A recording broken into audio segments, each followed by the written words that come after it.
Bab 32. Bersulang.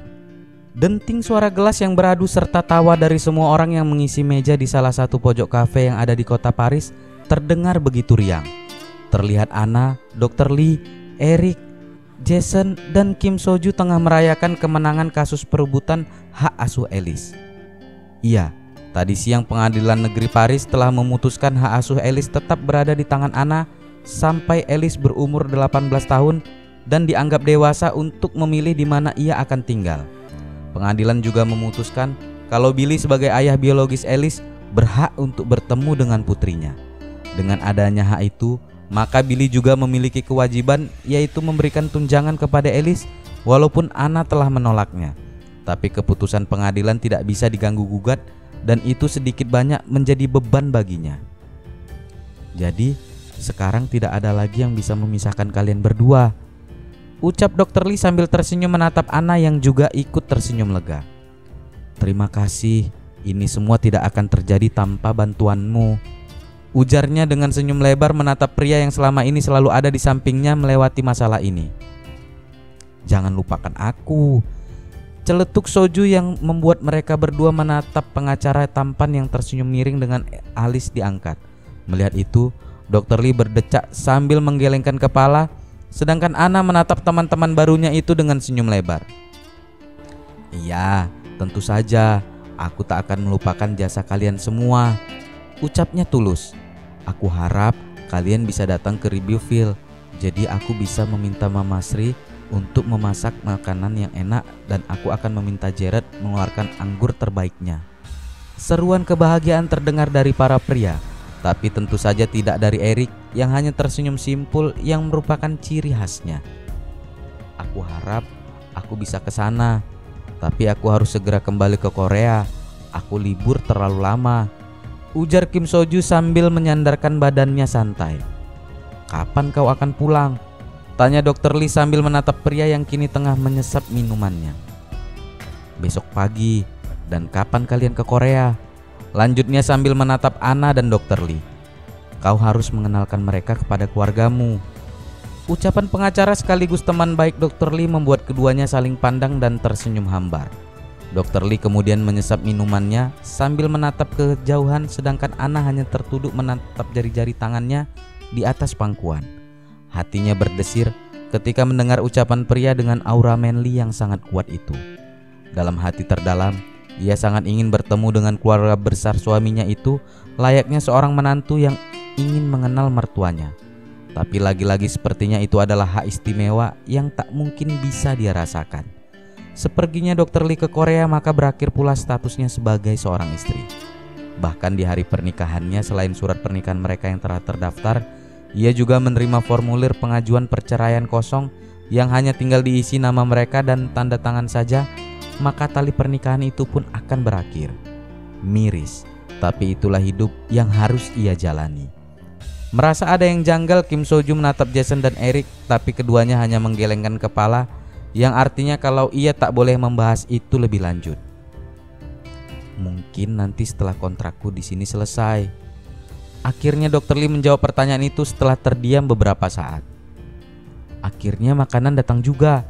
Aku sudah sangat lapar, seru Jason yang mendapat sautan dari Dr. Lee, Eric, dan Soju ketika melihat seorang pelayan membawa makanan yang mereka pesan dan berusaha untuk kembali mencairkan suasana. Mereka kini berbincang ringan tentang pameran lukisan Eric yang akan berlangsung di kota Wina. Dan ini adalah acara kumpul-kumpul terakhir mereka dalam formasi lengkap sebelum pria tampan itu terbang ke Austria lusa. Sesekali para pria akan berbincang dengan menggunakan bahasa Korea yang membuat Anna mengerutkan kening karena tak mengerti dengan apa yang mereka ucapkan. Apa kalian membicarakan aku? Tanya Anna ketika mereka terlibat dalam pembicaraan serius dengan menggunakan bahasa Korea. Tidak, tapi ini adalah rahasia para pria, jawab Dr. Lee sambil mengedipkan matanya yang membuat Anna menggelengkan kepala lalu kembali menikmati makanannya. Karena mereka kembali terlihat pembicaraan dalam bahasa Korea. Jadi ini alasannya kau mendaftarkan mereka berdua dengan cara diam-diam tanpa sepengetahuan keluargamu? Tanya Soju setelah mendengar penjelasan mereka tentang pernikahan kontrak yang hanya tersisa sekitar 2 bulan lagi antara Dr. Lee dan Anna.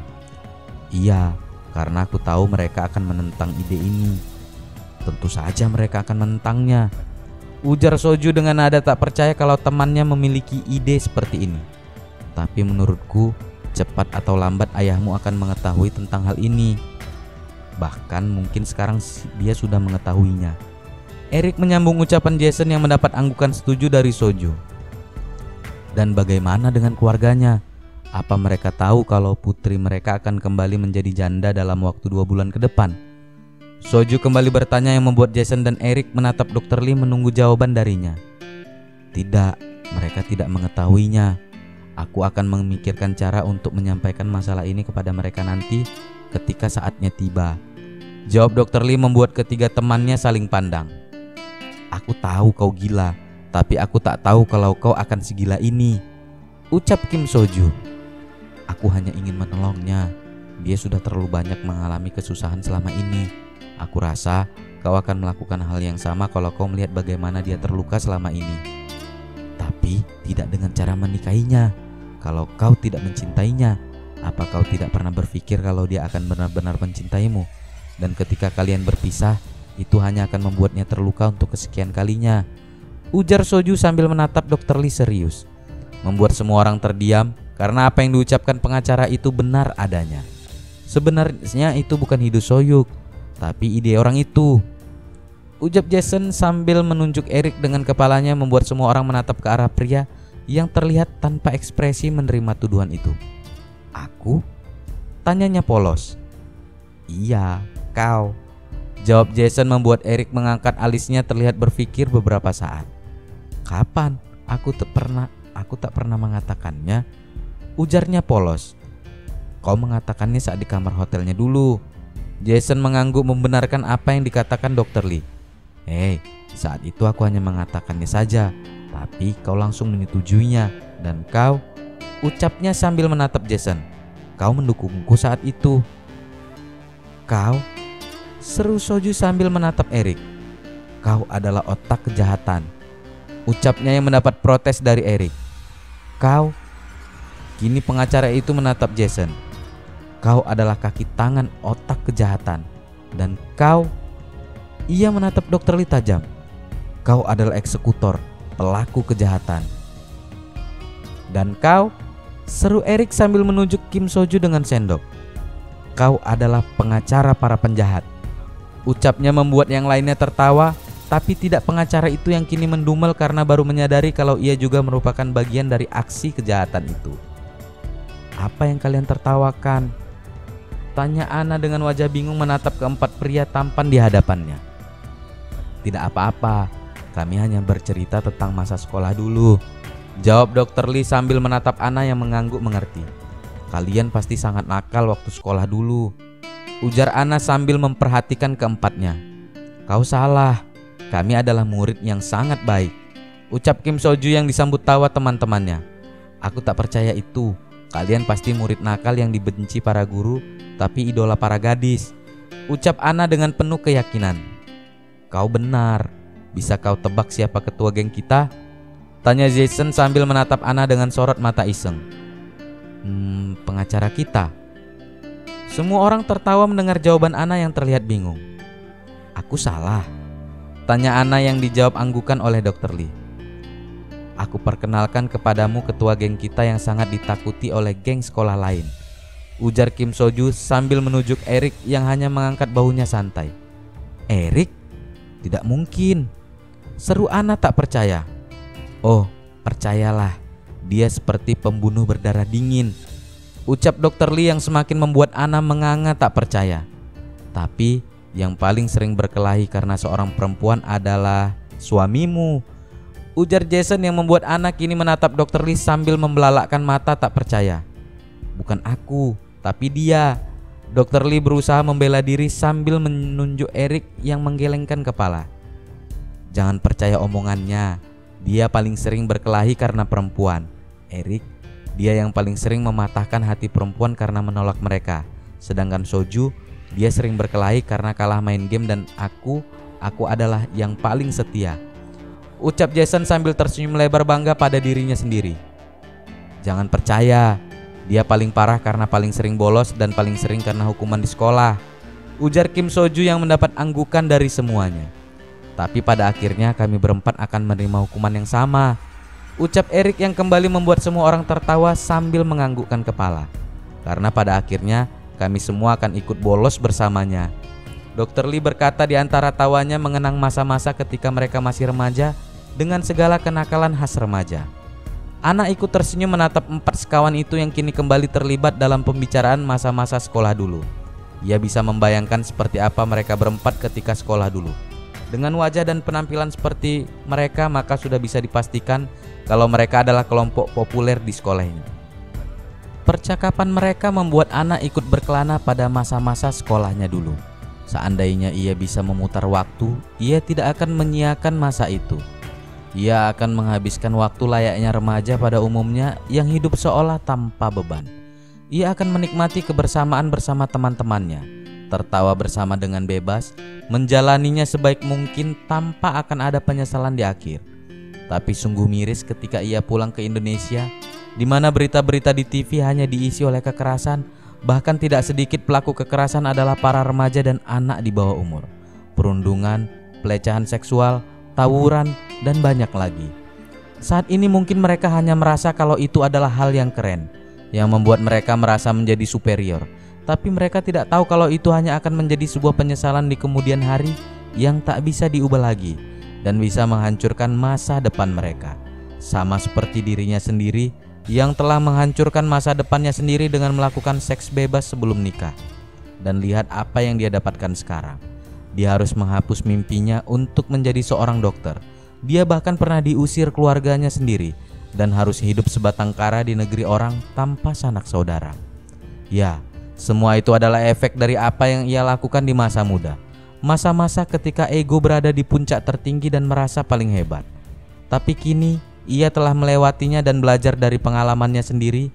Ia harus menjaga putrinya agar tidak melakukan kesalahan yang sama seperti halnya ia dulu. Apa yang kau pikirkan? Suara Dr. Lee membuat Ana terperanjat tersadar dari lamunannya. Tidak, aku hanya memikirkan Elis, jawab Ana sambil tersenyum. Apa dia sudah mengetahui tentang pria itu? Tanya Kim Soju ragu yang dijawab Ana dengan gelengan kepala. Tapi aku akan memberitahunya secepatnya. Aku tak tahu kapan pria itu akan muncul di hadapan Elis dan memberitahu tentang siapa dia sebenarnya. Aku ingin Elis mendengarnya langsung dariku, bukan dari orang lain. Semua orang mengangguk setuju dengan apa yang dikatakan Ana. Tidak usah khawatir, Elis adalah anak pintar. Dia akan mengerti dan memahamimu. Dr. Lee memberi semangat yang membuat Ana tersenyum. Dan untuk beberapa saat mereka saling tatap dengan senyum menghiasi wajah keduanya. Dan lupa kalau ada orang lain yang duduk di meja itu bersama dengan mereka berdua. Ah, kalian membuatku iri. Apa sebaiknya aku menikah juga? Ucap Kim Soju sambil melipat tangannya di atas dada dengan mata menatap keduanya iseng dan tentu saja membuat wajah Ana langsung memerah. Sebaiknya jangan kau lakukan atau kau hanya akan membuat istrimu menangis setiap hari. Ucap Erik santai sambil berdiri membuat Soju mendelik ke arahnya. Aku pergi duluan, masih ada beberapa lukisan yang harus aku selesaikan. Lanjutnya sambil memakai jaketnya dan bersiap-siap pergi. Jangan lupa minum vitaminmu dan kau perlu istirahat yang cukup, jangan begadang setiap hari. Perintah Dr. Lee yang hanya mendapat anggukan dari pria tampan dengan mata tajam itu yang kemudian pergi meninggalkan teman-temannya. Dr. Lee membuang nafas panjang melihat Erik yang berjalan dengan gontai. Ia bisa melihat kalau temannya itu tengah menanggung beban hidup yang berat dan ia sangat tahu apa yang menjadikan pria tampan itu kini terlihat seperti mayat hidup. Ayumi, nama gadis yang sampai sekarang masih ada di hati Erik dan juga di hatinya. Apa kita tidak bisa melakukan apa-apa untuknya? Tanya Jason sambil ikut memperhatikan Erik yang semakin menjauh. Tidak, jawab Dr. Lee sambil kembali membuang nafas berat karena secara tidak langsung ia ikut andil dalam masalah yang tengah dilalui Erik, walaupun akhirnya takdir jualah yang memisahkan sepasang kekasih itu karena rahasia yang tersimpan 20 tahun. Aku tak bisa membayangkan kalau aku berada di posisinya, ucap Kim Soju sambil menggelengkan kepala merasa kasihan karena temannya itu harus merasakan hal itu. Dan aku dengar kau mengenal perempuan itu. Lanjut Soju yang membuat Dr. Lee terdiam kemudian mengangguk sebagai jawaban. Seperti apa perempuan itu sampai bisa membuat teman kita seperti itu? Soju kembali bertanya sedangkan Jason hanya menatap Dr. Lee dengan sorot mata iba karena dia juga mengetahui bukan hanya Eric yang terluka, tapi juga dokter spesialis bedah yang kini terlihat menerawang dengan sorot mata penuh kerinduan itu pun tak kalah terlukanya. Dia perempuan yang luar biasa. Dr. Lee mulai bercerita dengan senyum di wajahnya ketika membayangkan sosok Ayumi yang berhasil mencuri hatinya. Dia sangat pintar, pekerja keras, dan tidak takut menghadapi apapun. Dia bahkan tak takut ketika harus menghadapi kerumunan wartawan dan penggemar yang menggila karena sebuah gosip murahan. Wartawan? Gosip? Apa dia seorang selebritis? Kali ini Anna yang bertanya ikut penasaran tentang sosok perempuan kekasih Eric. Bukan, dia pernah digosipkan menjalin hubungan dengan seorang idol yang ternyata adalah kakaknya sendiri. Jawab Dr. Lee sambil mengingat hari itu ketika ia harus menggendong Ayumi menyeruak para wartawan untuk menyelamatkannya. Dia adik seorang artis. Wow, dia pasti sangat cantik, ujar Soju dengan mata berbinar dan senyum mengembang. Dr. Lee mengangguk lemah sebelum menjawabnya. Iya, dia sangat cantik walaupun dia tidak menyadari hal itu, ucapnya sambil mengingat mata bulat Ayumi yang membuatnya jatuh cinta. Aku kini tahu kenapa Eric sangat mencintai perempuan itu. Kalau dari ceritamu, dia adalah perempuan yang luar biasa. Tapi sayang takdir terlalu kejam kepada mereka berdua. Soju berkata sambil menggelengkan kepalanya dan membuang nafas berat merasa iba kepada Eric. Apa yang sebenarnya terjadi dengan Eric? Kenapa dia putus dengan perempuan itu kalau dia benar-benar mencintainya? Tanya Anna penasaran sambil menatap Dr. Lee yang menatap Anna untuk beberapa saat. Kau ingat aku pernah bercerita padamu kalau aku memiliki seorang teman yang memiliki seorang kekasih yang sangat ia cintai dan ternyata perempuan itu adalah adiknya sendiri? Anna mengangguk mengingat cerita yang dulu sempat suaminya itu ceritakan ketika membahas tentang Alice. Dan seketika ia terbelalak ketika menebak siapa temannya itu. Iya, dia adalah Eric. Ya Tuhan, ucap Anna sambil menutup mulutnya dengan tangan tak percaya dengan apa yang baru saja dia dengar. Eric yang malang, aku kini tahu kenapa dia seringkali terlihat murung. Lanjutnya dengan iba.